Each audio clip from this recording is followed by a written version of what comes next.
정면승부 정호김 전 의원, 서정욱 변호사 그리고 민주당 박경미 대변인과 함께 하고 있습니다. 이번에 민주당 김병기 의원 얘기로 넘어가 보죠. 김병기 의원은 계속 당이 이토록 잔인하냐라고 얘기를 하면서 재심 청구를 한 상황입니다. 그래서 이제 결정이 전반적으로 길어지는데 이게 이렇게 길어질수록 사실 민주당한테 꼭 좋은 건 아닐 것 같거든요. 이제 말하자면 잘라낼 거면 잘라낼 건데 민주당에서 그러면 최고위 통해서 비상징계권을 발동할 수도 있는데도 불구하고 이 절차를 계속 그대로 유지하는 이유는 뭘까라는 의문이 좀 생기긴 하거든요. 박경미 대변인님, 이 얘기부터 좀 풀어주세요. 네. 김병기 대표가 좀 애당심을 발휘해서 좀 그 선당 후사해주기를 바라는 마음들을 다 전달을 했는데도 지금 또 현실은 그렇게 가고 있지는 않고 징계회의가 29일 다시 열리고 그다음에 최종 결정은 1월 말 2월 초 이렇게 예상을 하고 있습니다.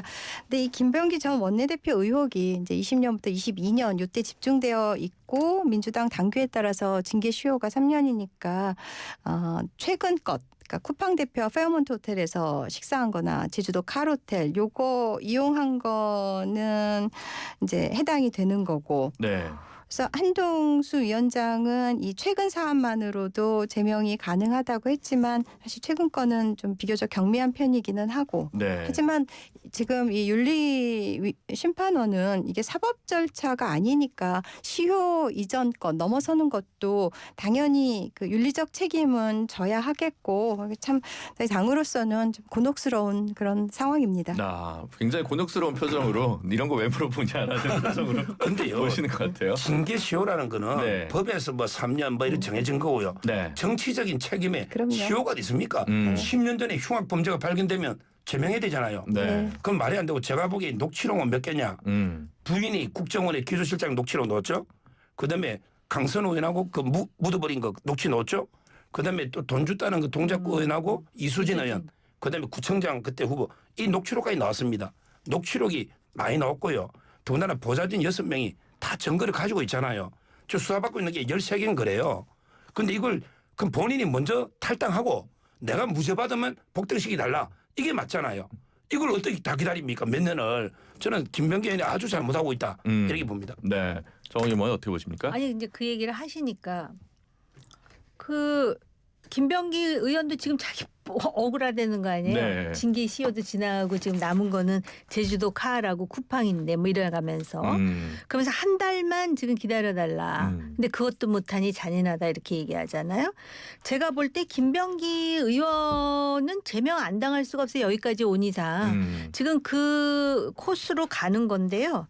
근데 뭐 29일 뭐 또 징계 날짜 뭐 얘기를 하셨는데요. 네. 제가 볼 때 사람들이 과연 김병기 언제 제명당할 거에 관심을 가질까요? 저는 그거 아니라고 봐요. 김병기가 가지고 있는 카드가 무엇인가에 관심을 갖지 않을까요?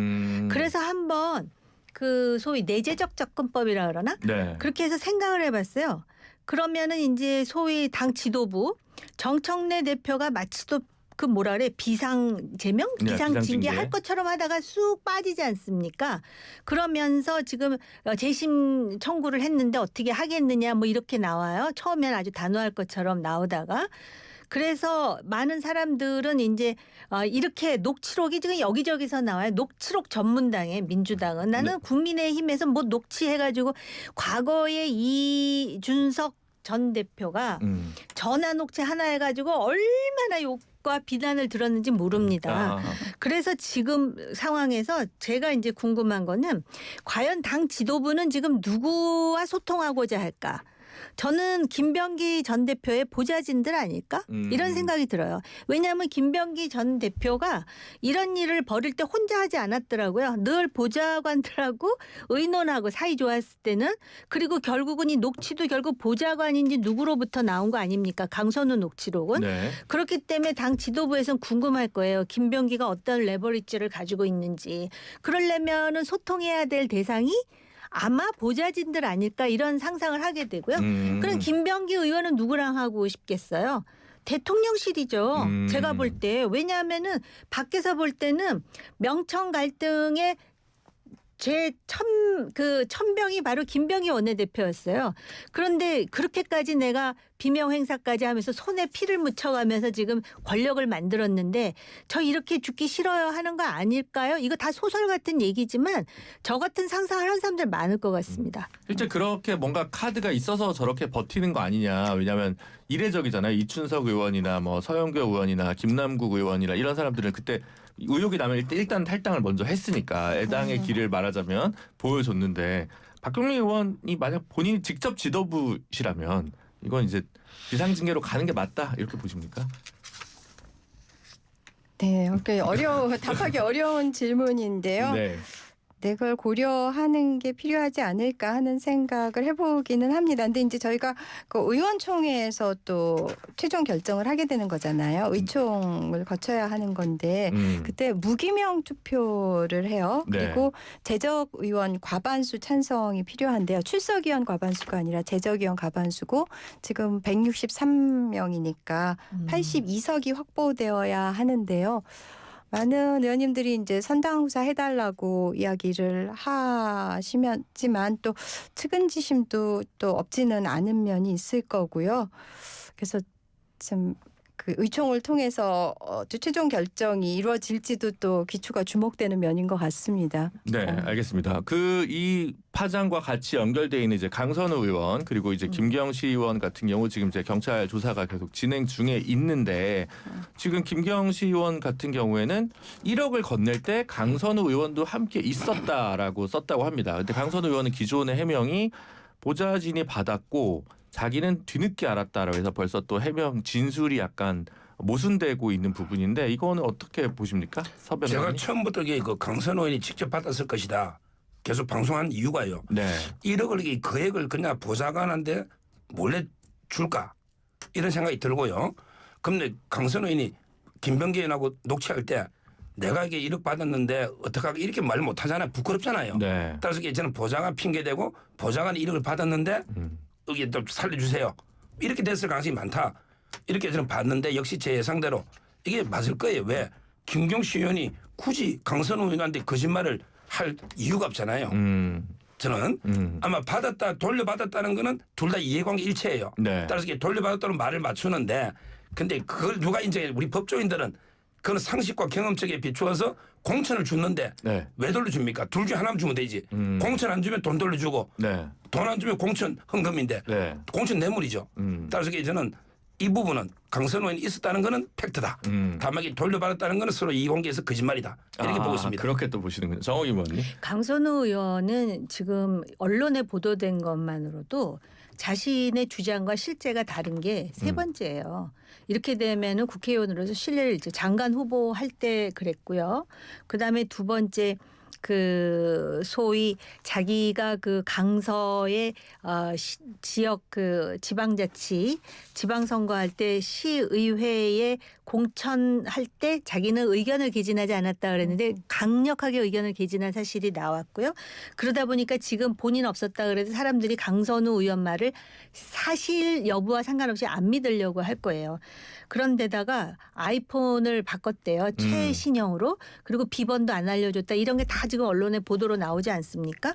이런 상황에서 김경시 의원이나 강선우 의원은 소위 그 의법 조처에서 자유롭지 못할 것 같아요. 근데 이제 이 보좌관 지역국장이라는 사람은 왜 처음부터 이렇게 자기는 아무것도 모른다는 식으로 했는지 처음엔 모른다 그러다 나중에 뭐 하나 받은 게 있어서 열어보지 않고 뭐 보관하고 이런 식으로 얘기를 했거든요. 네.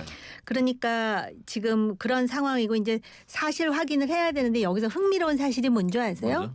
이렇게 김경, 강선우, 김병기에 집중하는 동안 지금 두 사람이 빠져 있어요. 장경태, 이해운에 대한 관심도가 멀어지는 것에 대해서 속으로 그 두 사람들은 어떤 생각을 할지 궁금해지네요. 갑자기. 네.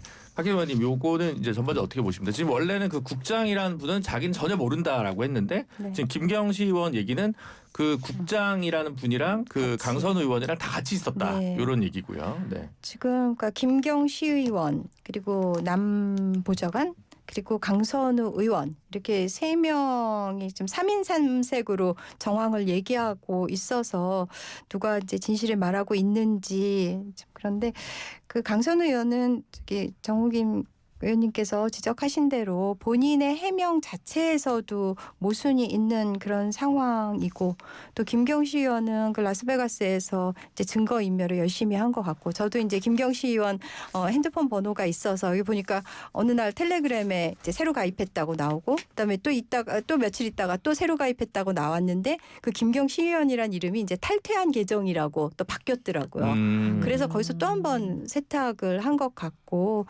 참 저희 당으로서는 참 이제 부끄러운 일입니다. 네.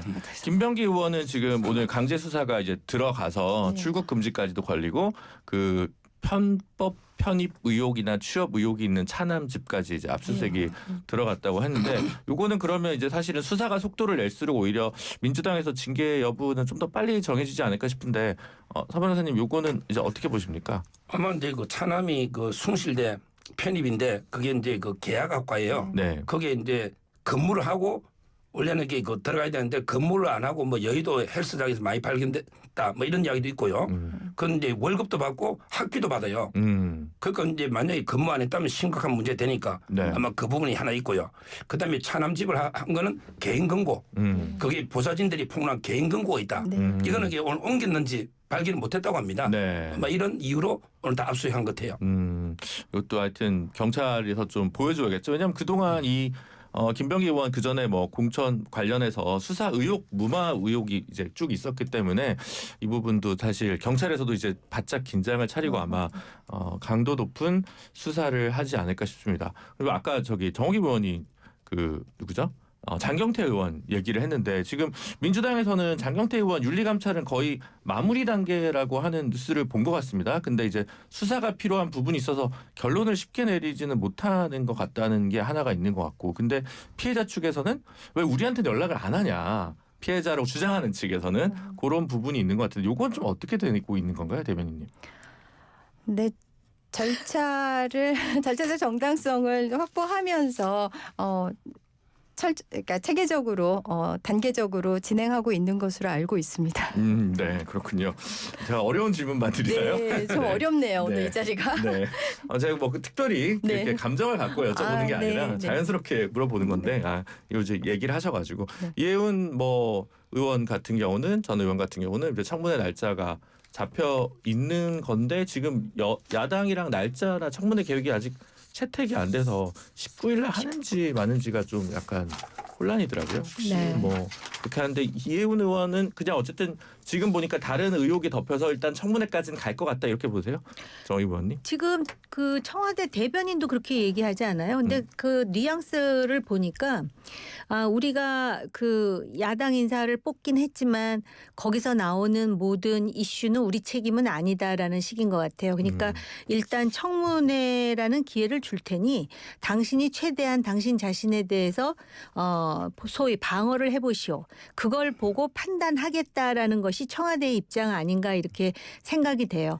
그러다 보면 근데 지금 이슈가 좀 많습니까? 네. 그리고 이제 정치판의 생리상 이슈가 이슈를 덮는 건데 모르겠습니다. 과연 이제 그 야당이 거의 지금 뭐 콩가루 집안처럼 된 상황에서 얼마나 청문회에 대해서 성실하게 준비를 할지 성실하게 준비를 해서 단순히 그 국민의힘 소속이었던 사람이어서가 아니라 장관으로서의 자질과 능력이 되는지에 대한 그런 그 스크리닝을 제대로 하는 야당의 모습을 보여야 되겠죠. 서정 변호사님, 네. 말씀.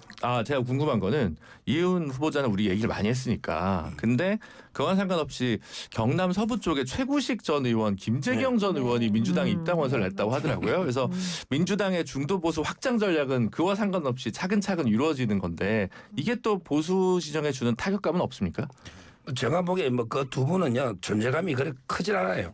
이번에 당선되기도 어려울 겁니다. 네. 뭐 저는 결국에 보수 쪽에서 아주 뭐 의미 있는 분이 넘어간 건 없어요. 전부 권오월 간 사람이 그다음에 뭐 허은하 네. 그리고 이번에 이혜훈 이런 거니까 타격은 별로 없다. 김재경 의원은 4선씩이나 옛날에 흘러간 물이죠. 흘러간 물이고요. 네, 죄송합니다. 죄송합니다. 김재경 의원은 민주당 입당이 오보라고 입장을 밝혔다고 아, 그래요? 하네요. 제가 그렇습니까? 기사가 났었는데. 네. 네. 하여튼 뭐 그런 오보면 다행이고요. 네. 저는 존재감 없다 보고요. 네. 자, 이혜원 의원은요. 이번에 국토부에서 조사가 들어왔어요.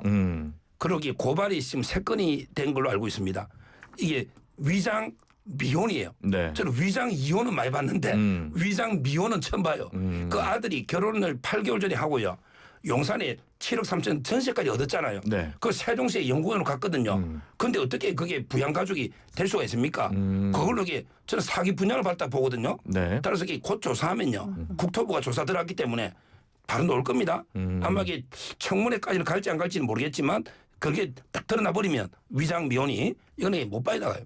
사실 위장 미혼을 저는 있다고 좀 봤는데 그게 청년 특공을 받기 위해서 이제 신혼부부 특공보다 청년 특공을 받기 위해서 일부러 미혼이라고 하는 경우들은 있다고 들었는데 이렇게 5인 6인으로 이제 부양가족을 늘리기 위한 위장 미혼은 사실 저는 몰랐었거든요. 그래서 정말 새로운 신공이다라는 생각이 드는데 어쨌든 주택법 위반 문제는 될 것 같습니다. 그래서 민주당 입장은 크게 변한 건 없는 건가요? 일단 청문회까지 보자. 네, 그러니까 12월 29일에 지명을 했죠. 그리고 1월 19일에 아마도 청문회가 이루어질 거니까 사실 굉장히 긴 기간이었고 처음에 국민의힘에서 정말 화력을 집중해서 일일 의혹이 나오다가 지금은 이제 다른 대형 뉴스들도 있고 좀 소강 상태인 것 같은데요. 어쨌든 지금 오늘 이제 오보라고는 하셨지만은 국민의힘 또 보수 쪽에서 민주당으로 이렇게 건너오시는 분들이 이렇게 생기면서 그리고 또 국민의힘은 이렇게 오른쪽 끝으로 쭉 가면서 민주당의 운동장이 그 중원을 많이 지금 장악하게 되는 것 같습니다. 네, 알겠습니다. 그리고 마지막으로 이건데 오늘 이제 검찰 개혁 관련해서 공소청, 중수청 법안 관련해서 정부 입법 예고가 나왔는데 민주당에서 처음에 강하게 반발, 그 다음에 이견 없다라고 했다가 또 이견이 있는 것처럼 보이는 부분들이 있습니다. 그 와중에 검찰개혁 추진단 자문위원들이 있는데 이 중에서 6인이 또 집단 사퇴하는 부분이 있어서 이 검찰개혁과 관련돼서 굉장히 입장이 좀 다른 것 같습니다. 특히 이제 봉욱 정성호 장관에 대한 규탄도 민주당 강성 지지층에서 되게 많은 것 같은데 이 사태 어떻게 보시는지 정호김 의원부터 의견 듣겠습니다. 밖에서 보는 사람의 입장이니까 그 안에서 무슨 일이 있는지를 정확하게 간파하기는 어렵겠지만 요번에 대통령이 방일하면서 봉욱 이분이 수석인가요? 네. 지금 같이 가지 않았어요? 맞아요. 수행한 것으로 그만큼 지금 검찰 개혁에 대해서 심각하게 진지하게 생각한다라고 해석할 수 있는 대목이지 않습니까? 그런데 이 정부가 이재명 정부가 결국은 그 보안 수사와 관련해서도 여지를 남겨놓고 이렇게 할 수밖에 없는 고육책을 내놓을 수밖에 없는 현실적인 이유가 있을 거 아닙니까? 네. 사실 국민의 입장에서는 범죄자를 잘 잡아주는 시스템이 갖춰지기를 원하는 거거든요. 그런 상황에서 지금 완전히 정성욱 법무부 장관과 국회 법사위 민주당 의원들이 아주 거의 뭐 국민의힘과 민주당처럼 거의 지금 싸우는 것 같은 모습을 보이잖아요. 네. 그러면 이런 상황에서 대통령이 좀 설득할 수 있는 방법에 대해서 생각해야 되는데 여기 보면은 마치도 이렇게 소위 심판처럼 그럼 뭐 당 의견을 수렴하라 이렇게 하잖아요. 그렇게 하다 보니까 물론 대통령 지지도는 좋아요. 예를 든다면 지금 김병기 사태도 그렇고 항상 거리를 두더라고요. 네. 그런데 당장 이 중수청 공소청법은요. 이거는 국민들의 어떤 삶의 질 내지는 안정과도 직결되는 문제인데 이렇게 하면서 그 교조주의자들이 계속 목소리를 내고 마치도 완전히 수사와 그 기소를 아주 그냥 그 칼로 무를 자르듯이 깨끗하게 선을 그어야 된다라는 이런 식의 생각에 끌려가는 게 맞는 것인지 애초부터 이게 문제였으면 지금쯤은 설득이 됐어야 되는 거 아닙니까? 능력 있는 정부라면. 네. 서정욱 변호사님 어떻게 보십니까? 저 한병도 원내대표가요. 네. 처음에 이견이 뭐 있다고 했다가 엄청난 비난이 또 이견이 없다. 근데 없습니까? 지금 김용민 의원부터 강경파들이 계속 완전히 없애야 된다. 이런 논란이 있는데 그래서 요즘 이게 제 개딸 사이트 가봤더니 제일 욕 많이 얻어먹는 게 정성호 법무부 장관이에요. 네. 왜 수박이 되냐 이런 이야기인데 그런데 개인적으로 이 보안수사권을 없애가지고 누가 좋아하죠? 범죄자들이 좋아하는 거예요. 그럼 이게 혐의는 있는데 보안수사가 안 돼 있다. 그럼 공소를 안 하면요 파묻힙니다. 그렇잖아요. 결국 이 범죄자를 처벌하는 게 수사기관의 임무인데 이걸 왜 없앴나? 이거는 이게 검찰에 대한 반감, 역사적인 이거밖에 이해가 안 돼요. 따라서 저는 뭐 이재명 대통령도 변호사잖아요. 네. 정성호 장관도. 따라서 이게 합리적으로 아마 보안수사가 인정할 걸로 보고 있거든요. 그러면 이게 당의 강경파들이 반발하면서 네. 또 이게 쩍 벌어지지 않을까, 갈등이 커지지 않을까 봅니다. 오늘 그 검찰개혁 추진단 자문위원들이 소통관에서 기자회견을 하면서 그 발표된 안이 자문위 의견과 거리가 있다 이러면서 좀 당혹감을 나타냈는데요. 그러니까 현행 그 검찰의 수사 대상이 2대 범죄잖아요. 부패하고 경제. 그런데 이제 중수청 법안에서 나온 것은 9대 범죄까지 확대를 했어요. 네. 그러니까 선거, 마약, 사이버까지 확대를 했는데 자문위는 4대 범죄로 국한을 했었다고 해요. 네. 그래서 그 부분도 지적을 하고 또 중수처법에서 그 수사사법관하고 전문수사관으로 이원화했는데 그래서 이제 사실상 그 검사의 수사 지휘권을 부활한 건데 자문위는 일원화안을 냈었다고 해요. 네. 그리고 공소청법에서는 3단 구조가 유지되는데 자문위는 고검을 폐지한 2단 구조를 제안했었다. 그래서 여러 측면에서 이 정부의 안이 많이 본인들의 의견과 달리고 이제 곡해됐다라고 이렇게 말씀을 하시는데 어쨌든 지금 좀 컨센서스가 이루어지고 있는 것은 그러니까 우리 당의 다수 의원들 그리고 다수의 또 국민들이 공감하는 거는 그 정부안이 좀 어떤 무소불위의 검찰로 회귀하는 거 아니냐. 그리고 검찰 권한이 내 총량이 그러니까 오히려 확대됐다. 그런 측면에서 문제의식을 많이 갖고 있습니다. 알겠습니다. 하여튼 여권 내에서도 치열한 토론과 수기가 좀 필요해서 뭐 국민들이 피해보는 일이 없었으면 좋겠다는 생각이 많이 드네요. 오늘 세 분과의 시간은 여기서 마무리하도록 하겠습니다. 세 분 모두 감사합니다. 감사합니다. 네, 지금까지 더불어민주당 박경민 대변인 그리고 서정욱 변호사 정호김 전 의원이었습니다. 합성 목재 예스팀바